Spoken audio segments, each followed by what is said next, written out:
Dans cet exercice, nous allons montrer que x est supérieur strictement à ln de x, c'est-à-dire à son ln, et inférieur strictement à son exponentielle. Et ça, par la méthode graphique et la méthode algébrique. Donc, commençons par la démonstration. Bien, on va d'abord montrer que x est inférieur à son exponentielle, quel que soit x appartient à r par la méthode graphique. Donc, nous pouvons, dans ce cas-là, par exemple, poser la fonction f de x est égale à x et la fonction g de x est égale exponentielle de x. On sait bien que exponentielle de x est définie sur r et que g, donc, qu'elle est continue et dérivable sur r. Et sa dérivée est égale à quoi? À lui-même, c'est-à-dire expo de x. Et on sait bien que expo de x, c'est la fonction réciproque de ln, qui est définie sur R ou bien définie de R vers, c'est-à-dire les images sont situées dans l'intervalle 0 au vert plus l'infini, c'est-à-dire quel que soit x appartient à R, expo de x est strictement supérieur à 0. C'est-à-dire que g est strictement, c'est-à-dire que la fonction g, ou bien expo de x, est strictement croissante. Donc, pour le tableau de variation de expo de x, donc on a x, sa dérivée, c'est-à-dire la dérivée de g qui est expo de x, donc g', ici on a g de x ou bien expo de x, de moins l'infini jusqu'à plus l'infini. Donc sa dérivée c'est expo de x qui est strictement positif, alors expo est strictement croissante. On sait bien que la limite de expo de x quand x tend vers plus l'infini c'est plus l'infini, sa limite au moins l'infini c'est 0. Donc sa représentation graphique, donc au voisinage de moins l'infini, expo de x admet l'axe ou bien l'axe des abscisses comme asymptote horizontale. Donc, sa courbe, c'est-à-dire la courbe d'expo de x, expo de 0 c'est 1, donc elle passe par le point, donc la courbe de l'exponentielle ou bien de la fonction exponentielle coupe l'axe des ordonnées en point qui est 0, 1. Donc ce point-là a comme coordonnée 0, 1 et continue de façon croissante et a une branche parabolique ou bien admet l'axe des ordonnées comme branche parabolique ou bien au voisinage de plus l'infini. Donc, voici la courbe de la fonction y qui est égale expo de x. Et il nous reste la fonction qui est d'équation, ou bien la fonction f de x est égale à x. C'est tout simplement, c'est la droite d'équation y est égale à x. C'est la première bisectrice du repère, la première bisectrice qui a, c'est-à-dire qui passe par l'origine, c'est-à-dire l'origine ici, par O, et les points qui ont, et pour coordonnées, les coordonnées qui sont égales, c'est-à-dire 1, 1, 2, 2, etc. Donc le premier point, deuxième point. Alors nous pouvons tracer la droite ou bien la première bisectrice y est égal à x. Donc, lorsque on observe les représentations graphiques d'une part de la fonction expo de x et d'autre part de la première bisectrice, c'est-à-dire de la droite d'équation y est égal à x, on constate que CF ou bien C de G, c'est de la fonction g, c'est-à-dire la courbe de l'exponentielle, est située au-dessus, c'est-à-dire est sur la courbe et au-dessus de CF.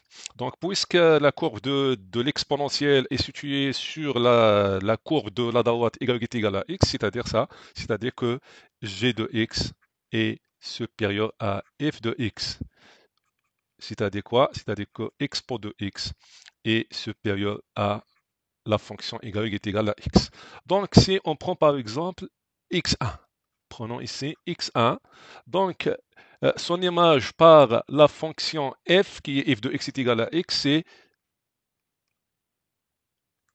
ici, c'est là, donc ça c'est f de x1, tandis que son image par la fonction g, donc on va copier la courbe de l'exponentielle.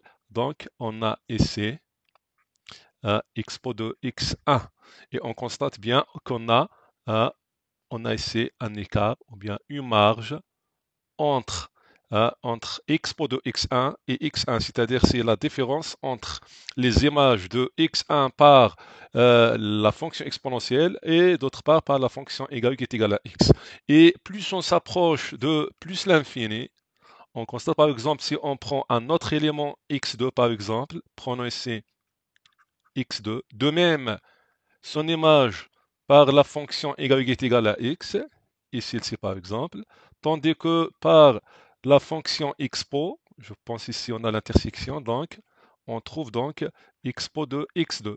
Et si on cherche l'écart ou bien la différence entre les deux images, donc on constate que ces écarts-là augmentent jusqu'on arrive à plus l'infini et on constate que la fonction ou bien la fonction y est égale à x devient presque négligeable devant la fonction expo de x, c'est-à-dire que expo de x devient supérieur strictement à, x.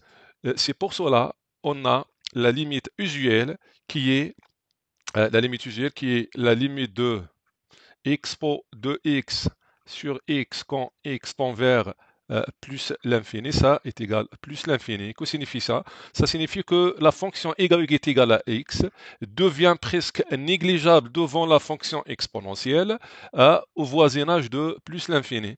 Et l'inversé, on met par exemple la limite de x sur expo de x quand x tend vers plus l'infini, ça est égal à 0. C'est comme ça. On a montré que expo de x est supérieur à x, ou bien expo de x moins x est supérieur strictement à 0. Il nous reste à montrer maintenant montrer que x est supérieur à ln de x. Cette fois-ci, x doit être supérieur strictement à 0, car il est défini sur cet intervalle-là. C'est pour cela nous allons tracer la courbe de la fonction qui est f de x, je pense. F de x est égal à x. Donc, donc on a f de x est égal à x, et posons la fonction h de x qui est ln de x. On sait bien que h' la fonction ln est dérivable sur cet intervalle-là, c'est-à-dire r étoile plus, et sa dérivée est égale à 1 sur x, donc il se peut strictement à 0, donc il est strictement croissant. Donc le tableau de variation de ln, donc on a ici on a h' de x avec h de x et ln, on a ici c'est la fonction ln de 0 vers plus l'infini. On a ici double bar car n'est pas défini à droite de 0. Donc, h', c'est-à-dire 1 sur x, est strictement positif, donc est strictement croissante. C'est bien que la limite de ln au voisinage de plus l'infini, c'est plus l'infini. Lorsque x tend vers 0, plus c'est moins l'infini. Avec ln s'annule en 1, c'est bien que ln de 1 est égal à 0. Donc, nous pouvons tracer la courbe de ln. Donc, on a ici 1.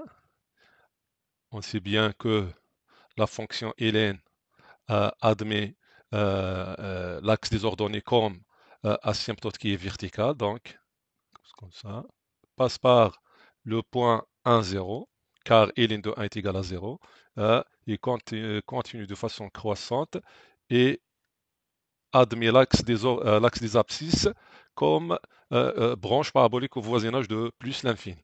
Et traçons la droite y est égale à x, c'est-à-dire la première bisectrice qui passe par les points 1, 1, 2, 2, etc. Donc, traçons cette droite-là, qui est y est égal à x, et la courbe qui est en rouge, c'est y est égal à ln de x. Maintenant, nous allons comparer à x avec ln de x. On constate qu'on a c de f, on a cf est situé au-dessus et au-dessus de c de g. Ça équivaut à quoi? Ça équivaut à dire que la fonction f est supérieure, c'est-à-dire que f de x est supérieur à g de x, c'est-à-dire quoi? C'est-à-dire que x est supérieur à ln de x. De même, si on prend par exemple un élément ici, par exemple, on prend x1, donc cherchons son image par ln, donc voici ln de x1, son image par la première bisectrice, c'est-à-dire la fonction f, qui est f de x est égal à x, donc c'est f de x1. Vous constatez qu'on a une marge, c'est-à-dire que f de x1 est largement supérieur à ln de x1. De même, si on prend ici un deuxième élément, bien une deuxième abscisse, son image donc, par ln, donc c'est ln de x2, et son image par la fonction qui est identique. Donc c'est f de x qui est égal à x, donc c'est f x2. On constate que cet écart ou bien cette marge s'accroît. C'est pour cela qu'on dit que au voisinage de plus l'infini, x devient largement supérieur à ln de x, ou bien ln de x devient presque négligeable devant x. C'est pour cela qu'on a la limite qui est usuelle, la limite de ln de x sur x quand x tend vers plus l'infini est égale à 0. Et inversement, la limite de x sur ln de x quand x tend vers plus l'infini est égale plus l'infini. Maintenant, nous allons montrer que x est inférieur strictement à l'expo de x, quel que soit x appartient à R de façon algébrique. Pour cela, nous allons poser par exemple la fonction f. Nous allons poser f de x est égal expo de x moins x. C'est-à-dire c'est comme la méthode de différence, la comparaison par la différence. Donc f de x est défini sur R et dérivable comme somme de fonctions qui sont dérivables sur R. Donc la dérivée de f, c'est la dérivée d'expo de x qui est expo de x, la dérivée de moins x, c'est moins 1. Donc sa dérivée là, ça s'annule, c'est-à-dire que expo de x moins 1 est égal à 0 quand expo de x est égal à 1, ou 1 c'est expo de 0, c'est-à-dire que x est égal à 1. Donc le tableau de variation de f, de la fonction f,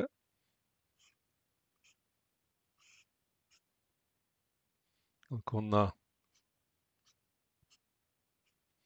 x qui varie de moins l'infini jusqu'à plus l'infini. Ici on a f de x, ou bien f' et f de x.